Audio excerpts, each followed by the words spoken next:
के मिश्रा आप सभी लोगों का आपके अपने YouTube चैनल विद्यार्थी तक में हार्दिक स्वागत करता हूँ। साथियों, जैसा कि आप सभी लोगों को पता है कि हम लोग अपने एक नए करियर की शुरुआत किए हैं। जैसा कि एक विस्तृत जानकारी मैं कल ही आप लोगों को अपने इस YouTube चैनल के बारे में दे दिया था। जैसा कि आप लोगों को फिर से मैं बताना चाहूँगा कि हमारे इस YouTube चैनल का नाम विद्यार्थी तक है और आप सभी लोगों से मैं ये कहूँगा कि अगर जो भी जितने भी लोग वीडियो देख रहे हैं, अगर आप सभी लोग हमारे YouTube चैनल पर नए हैं तो विद्यार्थी तक YouTube चैनल को सब्सक्राइब करें और ज़्यादा से ज़्यादा शेयर करें, जिससे ज़्यादा साथियों की भविष्य उज्जवल हो सके हमारे माध्यम से। हमें भी कुछ गर्व हो ऐसा सोचने के लिए कि हाँ, मैंने आप लोगों के लिए या अपने युवाओं के लिए, युवा साथियों के लिए मैंने कुछ किया अपने जीवन में।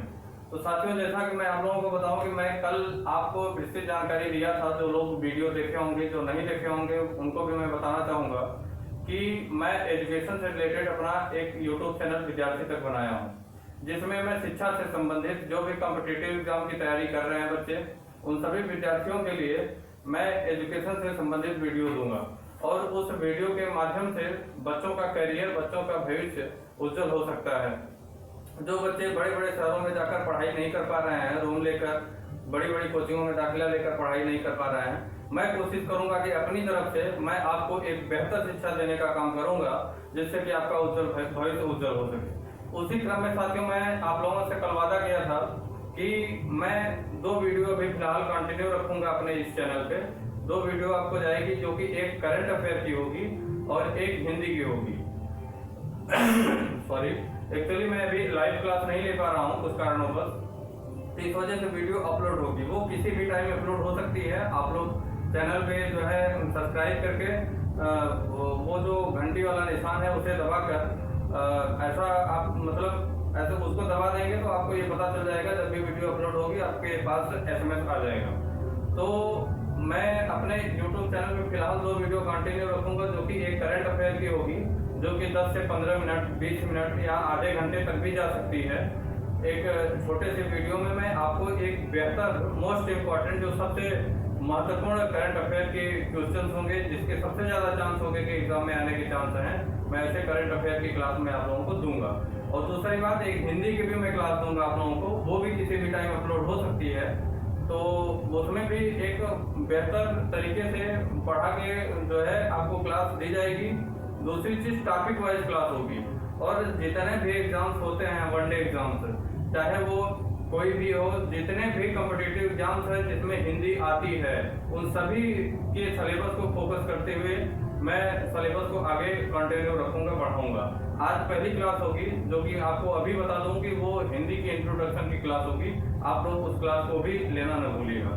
साथ ही जैसा कि मैं आप लोगों को बताऊं कि आज मैं 20 अक्टूबर 2020 की कुछ करंट अफेयर की क्लास में आप लोगों को दूंगा, जिसके माध्यम से आपको जानकारी मिल सकेगी कि आज के टाइम में हमारे भारत में या और भी नई चीज़ें कहाँ क्या हो रही हैं। करंट अफेयर का यही मतलब होता है कि हमेशा ताज़ा जानकारियों से अपडेट रहना, अपने आप को अपडेट रखना पूरे टाइम। तो इस वजह से मैं आप लोगों को कुछ क्वेश्चंस करवाऊंगा। तक आए हम लोग अपने क्वेश्चन पे चलते हैं कि कोरोना वायरस से निपटने में गरीब देशों की सहायता के लिए हमारा विश्व बैंक जो है, विश्व बैंक ने कोरोना वायरस से निपटने के लिए गरीब देशों की सहायता के लिए हाथ आगे बढ़ाया, विश्व बैंक ने, जो कि बहुत ही सराहनीय काम है। इस समय जो भी महामारी चल रही है, ऐसे महामारी के क्रम में अगर कोई भी व्यक्ति है, कोई भी संगठन है, कोई भी देश है, कोई भी राज्य है, अगर वो गरीब देशों के लिए, गरीब व्यक्तियों के लिए, ऐसे उन सभी लोगों के लिए जिनकी आजीविका चलना एक मुश्किल हो गया है, उनके लिए अगर कोई ऐसा संगठन है, देश है, राज्य है, कुछ भी है जो आगे आ रहे हैं, तो ये बहुत ही सराहनीय काम है। दूसरा क्वेश्चन, चीन की कंपनी अलीबाबा, चीन की एक कंपनी है जिसका नाम अलीबाबा है, ने हांगकांग की हाइपर मार्केट चेन सन आर्ट ग्रुप, हांगकांग की हाइपर मार्केट चेन सन आर्ट ग्रुप लिमिटेड में कितने प्रतिशत हिस्सेदारी खरीदने की घोषणा की। चीन की कंपनी एक अलीबाबा है, अलीबाबा ने हांगकांग की हाइपर मार्केट चेन सन आर्ट ग्रुप लिमिटेड में कितने प्रतिशत हिस्सेदारी खरीदने की घोषणा की। तो इसका उत्तर होगा 51%। अलीबाबा जो भी चीन की कंपनी है, यह हांगकांग की हाइपर मार्केट चेन सन आर्ट ग्रुप लिमिटेड में 51% की हिस्सेदारी खरीदने की घोषणा की है।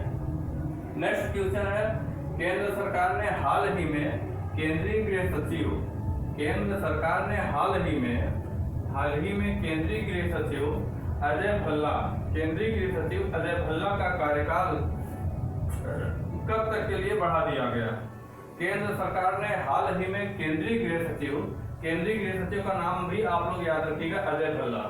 केंद्रीय गृह सचिव अजय भल्ला का कार्यकाल कब तक के लिए बढ़ा दिया गया है, तो इसका भी आंसर होगा 22 अगस्त 2021 तक। केंद्र सरकार ने केंद्रीय गृह सचिव अजय भल्ला का कार्यकाल 22 अगस्त 2021 तक के लिए बढ़ा दिया गया है। नेक्स्ट क्वेश्चन मैं आप लोगों को बताता हूँ। जैसा कि आप लोगों को मैं बताऊं कि जो भी क्वेश्चन हम लोग पढ़े हैं उन सभी क्वेश्चनों को एक बार सरसरी नजर से देख लेते हैं, फिर से तो एक रिवीजन भी हो जाएगा और एक फिर से रिवीजन हो जाएगा, आउटलाइन फिर से मिलेगी। कोरोना वायरस से निपटने के लिए गरीब देशों की सहायता में निम्न में से किसने सहायता की, किसने हाथ आगे बढ़ाया, विश्व बैंक ने। अगला क्वेश्चन है, चीन की कंपनी अलीबाबा ने हांगकांग की हाइपर मार्केट चेन सन आर्ट ग्रुप लिमिटेड में कितने प्रतिशत हिस्सेदारी खरीदने की घोषणा की, 51%। अगला क्वेश्चन है, केंद्र सरकार ने हाल ही में केंद्रीय गृह सचिव अजय भल्ला का कार्यकाल कब तक के लिए बढ़ाया, तो ये होगा 22 अगस्त 2021 तक, 22 अगस्त 2021 तक। तो आइए अब अपनी नेक्स्ट स्लाइड पे चलते हैं। नेक्स्ट स्लाइड में हम लोग देखते हैं, पहली स्लाइड में हम लोग क्वेश्चन 4 तक देखे थे, सॉरी क्वेश्चन 3 तक। नेक्स्ट स्लाइड में हम लोग चौथे क्वेश्चन की ओर रुख करेंगे और चौथे क्वेश्चन में हम लोग देखते हैं कि 20 अक्टूबर को विश्व भर में कौन से दिवस के रूप में जाना जाता है। 20 अक्टूबर को विश्व भर में, भारत में नहीं पूरे विश्व में, 20 अक्टूबर को पूरे विश्व में कौन से दिवस के रूप में मनाया जाता है। विश्व टीबी दिवस, विश्व एड्स दिवस, विश्व विज्ञान दिवस, विश्व ऑस्टियोपोरोसिस दिवस। 20 अक्टूबर को विश्व भर में, चलो तो इसको जो है, अगर इसका आप लोगों को आंसर पता है, अगर इसका आंसर आप लोगों को पता है तो मैं तो कहूँगा कि आप लोग कमेंट बॉक्स में लिख के बताइए। इससे आप लोगों की जो है याद करने की क्षमता जो है, आप लोगों के याद होने की क्षमता, मैं खुद का एक्सपीरियंस बता रहा हूँ, वो ज़्यादा बढ़ेगी। हालांकि मुझे तो बताना ही है, मैं तो बताने के लिए ही आप लोगों के सामने आया हूँ, मैं तो बताऊँगा ही। लेकिन अगर आप लोगों को पता है, एक तरीके से चैलेंज है आप लोगों को, अगर आप लोगों को पता है तो आप लोग अपने कमेंट बॉक्स में जरूर कमेंट करिए। तो आइए देखते हैं हम लोग 20 अक्टूबर को विश्व भर में कौन से दिवस के रूप में मनाया जाता है। विश्व टीबी दिवस, विश्व एड्स दिवस, विश्व विज्ञान दिवस, विश्व ऑस्टियोपोरोसिस दिवस। तो साथियों, विश्व भर में 20 अक्टूबर को विश्व ऑस्टियोपोरोसिस दिवस के रूप में मनाया जाता है। 20 अक्टूबर को विश्व भर में विश्व ऑस्टियोपोरोसिस दिवस के रूप में मनाया जाता है। 5वें क्वेश्चन की ओर देखते हैं। 5वां क्वेश्चन है सॉरी, केंद्रीय मंत्री डॉक्टर जितेंद्र सिंह ने हाल ही में केंद्रीय विश्वविद्यालय परिसर में, केंद्रीय मंत्री डॉक्टर जितेंद्र सिंह ने हाल ही में केंद्रीय विश्वविद्यालय परिसर में किसके नाम पर शिक्षा परिसर, साथ ध्यान दीजिएगा कि इसके नाम पर शिक्षा परिसर की नींव रखी है। इसमें ऑप्शन है पंडित जवाहरलाल नेहरू, लाला लाजपत राय, पंडित मदन मोहन मालवीय, महात्मा गांधी। इसका क्वेश्चन फिर से समझिएगा, बहुत थोड़ा सा सेंसिटिव है। केंद्रीय मंत्री डॉक्टर जितेंद्र सिंह ने हाल ही में केंद्रीय विश्वविद्यालय परिसर में किसके नाम पर शिक्षा परिसर की नींव रखी है। ये क्वेश्चन आने का ज्यादा चांस है, इस पे आप मोस्ट इंपॉर्टेंट देख लीजिए क्योंकि ये एजुकेशन से जुड़ा हुआ है। तो इसका ऑप्शन है पंडित जवाहरलाल नेहरू, लाला लाजपत राय, पंडित मदन मोहन मालवीय, महात्मा गांधी। तो साथियों, इसका आंसर पंडित मदन मोहन मालवीय होगा। केंद्रीय मंत्री डॉक्टर जितेंद्र सिंह ने हाल ही में केंद्रीय विश्वविद्यालय परिसर में किसके नाम पर शिक्षा परिसर की नींव रखी, तो पंडित मदन मोहन मालवीय के नाम से। 6वां क्वेश्चन देखते हैं हम लोग। केंद्रीय स्वास्थ्य मंत्री डॉक्टर हर्षवर्धन ने घोषणा की देश के किस वर्ष तक ट्रांस फैट फ्री होने का लक्ष्य रखा जाएगा। ट्रांस फैट फ्री, केंद्रीय स्वास्थ्य मंत्री डॉक्टर हर्षवर्धन ने घोषणा की कि देश ने किस वर्ष तक ट्रांस फैट फ्री होने का लक्ष्य रखा जाएगा। तो साथियों, इसका आंसर होगा 2022 तक। 2022 तक ने केंद्रीय स्वास्थ्य मंत्री डॉक्टर हर्षवर्धन ने यह लक्ष्य रखा कि देश को 2022 तक में ट्रांस फैट फ्री होने का लक्ष्य रखा है, ट्रांस फैट फ्री कर दिया जाएगा। ऐसा केंद्रीय मंत्री डॉक्टर हर्षवर्धन ने घोषणा किया। सातवें जैसा आप लोग सातवें क्वेश्चन की ओर हम लोग रुक किए, तो सातवें में है कि कौन सा देश अपनी राष्ट्रीय आईडी योजना के तहत फेस स्कैन, मतलब चेहरे को स्कैन किया जाएगा, फेस स्कैन कर चेहरे का सत्यापन करने वाला पहला देश बन जाएगा। चेहरे को स्कैन करके व्यक्ति का सत्यापन किया जाएगा कि वही व्यक्ति है कि नहीं है, ऐसा कहने का मतलब है इसका। तो इसमें अगर आप लोगों को पता है तो फिर से मैं कह रहा हूँ कि आप लोग कमेंट बॉक्स में इसका आंसर जरूर दीजिए, अदरवाइज मैं बता दे रहा हूँ कि इसका आंसर सिंगापुर होगा। सिंगापुर देश ऐसा पहला देश होगा जो कि अपनी राष्ट्रीय आईडी योजना के तहत फेस स्कैन करके चेहरे को स्कैन करके व्यक्ति का सत्यापन करेगा कि आप वही व्यक्ति हो कि नहीं। जैसे अभी आईडी प्रूफ का यूज किया जाता है, कहीं भी आप कोई एग्जाम देने जाते हैं या और इस टाइम तो थंबनेल का जो है उसका चल गया है, अंगूठे का चल गया है कि अंगूठे से सत्यापन किया जा रहा है। तो सिंगापुर ऐसा पहला देश होगा जो अपनी राष्ट्रीय आईडी योजना के तहत, इसकी मतलब ये किसकी कौन सी योजना के तहत इसे ऐसा मतलब फेस स्कैन की योजना जो लॉन्च की जा रही है, ये राष्ट्रीय आईडी योजना के अंतर्गत आएगी। फेस स्कैन कर चेहरे का सत्यापन किया जाएगा, तो ये सिंगापुर ऐसा देश होगा। आइए हम लोग अपनी नेक्स्ट स्लाइड की ओर रुक करते हैं। अपने नेक्स्ट स्लाइड में आ गए हैं। वहाँ तक हम लोग 7 क्वेश्चन कर लिए थे, पिछली 2 स्लाइडों तक अगर बात किया जाए तो 7 क्वेश्चन हम लोग करंट अफेयर के कर चुके थे। अब हम लोग अपनी तीसरी स्लाइड में आ रहे हैं, वो 8वें क्वेश्चन से हम लोग स्टार्ट करेंगे। थोड़ा सा आप लोग मन लगा के पढ़िएगा और क्वेश्चनों का आंसर भी आप लोग कमेंट बॉक्स में दिया करिए। क्वेश्चनों का आंसर कमेंट बॉक्स में जरूर दिया करिए और चीज़ों को आप लोग नोटिस किया करिए। तो मैं तो कहूँगा कि आप लोग एक नोट्स अपना प्रॉपर नोट्स बनाइए, प्रॉपर नोट्स में तैयार करिए, जो कि अपने हाथ से लिखी हुई चीज़ें जल्दी याद होती हैं।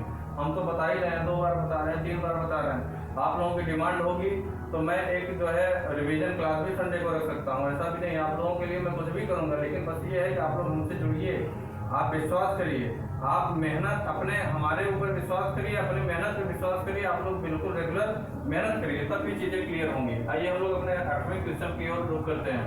8वां क्वेश्चन है, भारत और श्रीलंका की नौसेना का साझा नौसैनिक युद्ध अभ्यास। भारत और श्रीलंका की नौसेना का साझा नौसैनिक युद्ध अभ्यास स्लिनेक्स 20। भारत और श्रीलंका की नौसेना का साझा नौसैनिक युद्ध अभ्यास स्लिनेक्स 20 के कौन से संस्करण का आयोजन त्रिकोमाली में किया गया। ध्यान दीजिएगा कि भारत और श्रीलंका की नौसेना का साझा युद्ध अभ्यास कहाँ किया गया। पहला क्वेश्चन तो ये बनेगा आपका, भारत और श्रीलंका के नौसेना का साझा नौसैनिक युद्ध अभ्यास कहाँ किया गया। तो उसका आंसर आप लोगों को त्रिकोमाली में दिया जाएगा। त्रिकोमाली आप कह सकते हैं। और ये आपसे अगर पूछ लिया कि कौन सा युद्धाभ्यास है, उस युद्धाभ्यास का नाम बताइए, तो उसका नाम आप स्लिनेक्स 20 बताएंगे। युद्धाभ्यास का नाम स्लिनेक्स 20, युद्धाभ्यास कहाँ हुआ उसका नाम त्रिकोमाली होगा। अब इसमें ये पूछा गया कि कौन सा, मतलब इसका संस्करण का आयोजन त्रिकोमाली में किया गया, मतलब कौन से संस्करण का आयोजन त्रिकोमाली में किया गया। तो इसका आंसर आप लोगों का 8वां होगा। 8वें संस्करण का आयोजन त्रिकोमाली में किया गया। भारत और श्रीलंका के नौसेना का साझा नौसैनिक युद्ध अभ्यास स्लिनेक्स 20 का 8वां संस्करण त्रिकोमाली में किया गया। फिर से समझिए, भारत और श्रीलंका की नौसेना का साझा नौसैनिक युद्ध अभ्यास स्लिनेक्स 20, युद्ध अभ्यास का नाम स्लिनेक्स 20 है और ये 8वां संस्करण है। संस्करण ही इस क्वेश्चन में पूछा गया। क्वेश्चन तो अपने से बनाया जाता है, एग्जामिनर जो बनाएगा क्वेश्चन अपने आप बनाएगा। यहीं पे संस्करण डाल के पूछ लेगा कहाँ आयोजन किया गया। तो इसके स्थान पे आपको जब कहाँ आयोजन किया जाएगा और 3 कोई ऑप्शन दे देगा, चौथा ऑप्शन त्रिकोमाली दे देगा, तो उसमें आपको फिर बताना पड़ेगा। यहीं पे फिर आपको, इसलिए सारी चीजें मैं बिल्कुल क्लियर कर दे रहा हूँ, बता रहा हूँ कहाँ से क्वेश्चन बन सकता है। इसमें 3 क्वेश्चन आपको दिखाई दे रहे हैं बिल्कुल डायरेक्ट। भारत और श्रीलंका की नौसेना का साझा नौसैनिक युद्ध अभ्यास स्लिनेक्स 20, नौसेना का मतलब युद्ध अभ्यास का नाम स्लिनेक्स 20, ये संस्करण 8वां संस्करण। आयोजन कहाँ किया गया, त्रिकोमाली में किया गया। 9वां क्वेश्चन है, डिजिटली सामाजिक चुनौतियों से निपटने के लिए किसने AWS के साथ frontier technologies cloud innovation centre की स्थापना की। आप समझिए कि सेंटर का नाम क्या है, frontier technologies cloud innovation centre. Frontier technologies cloud innovation centre की स्थापना की घोषणा कहाँ हुई, मतलब कौन से आयोग ने किया? डिजिटल सामाजिक चुनौतियों से निपटने के लिए, जो भी डिजिटल सामाजिक चुनौतियां आजकल हमारे यहाँ हैं उससे निपटने के लिए कौन से आयोग, किसने AWS के साथ frontier technologies cloud innovation centre की स्थापना किया? तो इसका ऑप्शन होगा, इसका ऑप्शन नीति आयोग होगा, इसका ऑप्शन नीति आयोग होगा। फिर से आप समझिए, डिजिटली सामाजिक चुनौतियों से निपटने के लिए किसने AWS के साथ फ्रंटियर निपटने के लिए किसने AWS के साथ frontier technologies cloud innovation centre की स्थापना की? किसने, मतलब कौन से आयोग ने? तो इस आयोग का नाम नीति आयोग दिया गया है। इस आयोग का नाम नीति आयोग दिया गया, अर्थात नीति आयोग ने frontier technologies cloud innovation centre की स्थापना की। किसने? AWS के साथ मिलकर। ठीक, अगला क्वेश्चन आया, केंद्रीय मंत्री नितिन गडकरी ने हाल ही में किस राज्य में राष्ट्रीय राजमार्ग परियोजना का उद्घाटन किया? केंद्रीय मंत्री नितिन गडकरी ने हाल ही में किस राज्य में राष्ट्रीय राजमार्ग परियोजना का उद्घाटन किया? तो इसका ऑप्शन होगा आंध्र प्रदेश। इसका ऑप्शन होगा आंध्र प्रदेश। हमारे भारत के जो इस समय केंद्रीय मंत्री हैं, केंद्रीय राष्ट्रीय राजमार्ग मंत्री नितिन गडकरी जी हैं, वो आंध्र प्रदेश में राष्ट्रीय राजमार्ग परियोजना का उद्घाटन किए। अगला क्वेश्चन विशाल वी शर्मा अगला क्वेश्चन है, विशाल वी शर्मा को हाल ही में किसने भारत के अस्थायी प्रतिनिधि के रूप में नियुक्त किया? फिर से समझिएगा, विशाल वी शर्मा को हाल ही में किसने भारत के अस्थायी प्रतिनिधि के रूप में नियुक्त किया? तो मतलब कौन सा देश, कौन सा संगठन है या कौन है? इसका ऑप्शन होगा यूनेस्को। विशाल वी शर्मा को यूनेस्को ने भारत के अस्थायी प्रतिनिधि के रूप में नियुक्त किया। साथियों, मैंने आप लोगों को आज एक बहुत ही छोटी क्लास में बहुत ही इम्पोर्टेंट, बहुत ही अच्छी करंट अफेयर की थोड़ा सा विश्लेषण करते हुए मैंने आप लोगों को क्वेश्चन कराया। लगभग 10 क्वेश्चन हैं। आप लोग ऐसे ही पर डे क्लास लीजिए। जो भी आप लोगों को थोड़ी सी परेशानी आ रही है या तो आप लोग और भी कुछ चाहते हैं कि और भी एक्सप्लेन करते हुए हम क्वेश्चन को और ज़्यादा जानकारी के साथ हम आप लोगों को मतलब जो भी आपके व्यूज हैं, जो भी आप अपने तरफ से अपनी आवश्यकता हमसे जो चाहते हैं, आप कमेंट बॉक्स में लिख के बताइए। मैं वो जरूर पूरी करने की कोशिश करूँगा, पूरी मदद करूँगा। बस आप लोग एकजुट होकर बस आप ये समझिए, ये देखिए कि हाँ चीज़ें मिल कहाँ रही हैं, अच्छी चीज़ें कहाँ हैं। वास्तविक रूप से शिक्षा का जो मूल उद्देश्य होना चाहिए, शिक्षा का व्यवसायीकरण नहीं होना चाहिए। शिक्षा सुचारू रूप से अच्छी शिक्षा मेहनत के साथ, आपके साथ कौन सा टीचर मेहनत और लगन के साथ लगा हुआ है उसके ऊपर भरोसा करते हुए आप भी अपनी राय दीजिए, आप भी अपनी राय दीजिए, बताइए। बिल्कुल आप फ्री हैं, जो भी आप हमसे चाहते हैं आप बताइए। मैं वो हर कुछ करने की कोशिश करूंगा जो कि आपके हित में होगा। तो आज की ये जो करंट अफेयर है, आप लोग 2 बार 3 बार इसको देख लीजिएगा। अगर आप लोगों को लगता है कि ये चीज़ें इम्पोर्टेंट हैं, उसे आप नोटिस करिएगा पॉइंट वाइज, और उसको आप, मैं तो कहूँगा कि एक अपना रजिस्टर तैयार करिए, एक कॉपी तैयार करिए, एक नोट्स रेडी करिए जिसमें आप सारे करंट अफेयर डेली की डेली उसमें नोट करते जाइए। मैं खुद इतने आराम से, इतने बेहतर तरीके से पढ़ा रहा हूँ कि आप चाहें तो इस टाइम में एक ही क्वेश्चन को 2-2, 3-3, 4-4 बार डिस्क्राइब कर रहा हूँ। तो आप चाहते हैं तो आप खुद लिख सकते हैं अपने नोट्स में उसे। फिर 1 बार 2 बार किसी टाइम जब आपको टाइम मिला तो उसको फिर आप रिवीजन कर लिए, तो वो चीज़ें फिर आपके माइंड में हमेशा बनी रहेंगी। वैसे भी जब नेक्स्ट में क्लास लूँगा मैं कोशिश करूँगा कि आपकी रिवीजन मैं खुद यहाँ करवा दूँगा, लेकिन उतना टाइम नहीं रहता, फिर अगले क्वेश्चन हो नहीं पाएंगे। लेकिन जैसा भी होगा वो आगे चीज़ें फिर बनती चली जाएंगी खुद ही। ठीक, तो इसी के साथ मैं आप लोगों को बहुत बहुत धन्यवाद देता हूँ। आप लोग अगर हमारे वीडियो पे नए हैं, जो भी लोग वीडियो देख रहे हैं, अगर चैनल को सब्सक्राइब नहीं किए हैं तो चैनल को सब्सक्राइब करिए, चैनल को ज़्यादा से ज़्यादा शेयर करिए और लाइक करिए। जो भी आपकी व्यूज़ हैं वो कमेंट बॉक्स में ज़रूर कमेंट करिए, मैं उस पर पूरा ध्यान दूंगा। जय हिंद, जय भारत।